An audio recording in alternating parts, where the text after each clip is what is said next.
வணக்கம் பத்மநாபன்.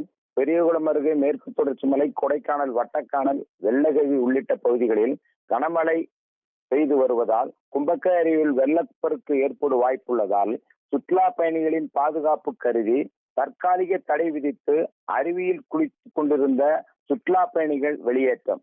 வனத்துறையினர் துரித நடவடிக்கை. தேனி மாவட்டம் பெரியகுளத்திலிருந்து 9 கிலோமீட்டர் தொலைவில் மேற்கு தொடர்ச்சி மலை அடிவாரத்தில் இயற்கையின் சூழலில் அமைந்துள்ளதுதான் கும்பக்கரை அருவி. இந்த கும்பக்கரை அருவிக்கு வருடத்தின் பெரும்பாலான நாட்களில் மேற்கு தொடர்ச்சி மலை, கொடைக்கானல், வட்டக்கானல், வெள்ளகவி உள்ளிட்ட பகுதிகளில் பெய்கிற மழை நீர் சிறு சிறு ஓடைகள் வழியாக வழிந்தோடி கும்பக்கரை அருவியை வந்தடைந்து ஆர்ப்பரித்து கொட்டுகிறது. இதனால் தேனி மாவட்டம் மட்டுமின்றி தமிழகத்தின் பல்வேறு மாவட்டங்களில் இருந்தும் வெளி மாநிலங்களில் இருந்து வருகிற சுற்றுலா பயணிகள் கும்பக்கரை அருவியில் குளித்து மகிழ்ந்து செல்கின்றனர்.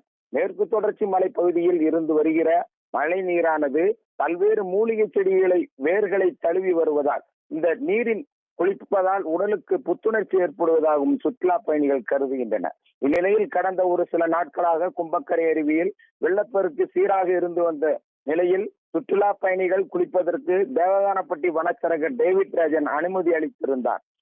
தற்போது இன்று மேற்கு தொடர்ச்சி மலை, கொடைக்கானல், வட்டக்கானல் பகுதியில் பெய்த கனமழையால் கும்பக்கரை அருவியில் வெள்ளப்பெருக்கு ஏற்பட வாய்ப்புள்ளதால் அருவியில் குளித்துக் கொண்டிருந்த சுற்றுலா பயணிகளை பாதுகாக்கும் கருதி அருவி பகுதியில் இருந்து வனத்துறையினர் பத்திரமாக வெளியேற்றினர்.